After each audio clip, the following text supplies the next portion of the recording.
This year is a very special year for India.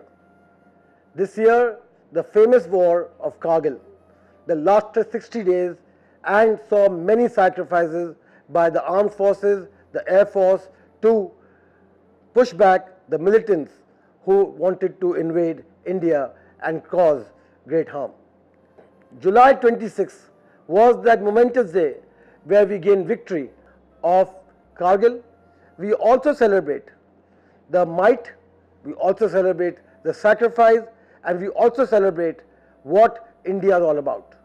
If it wasn't for these brave souls, India would never have got here. If it wasn't for the brave souls, today what we call the way we live would have been different. So I'd like to salute all the forces for giving us our freedom, for giving us hope, for making us proud and standing tall to protect our nation.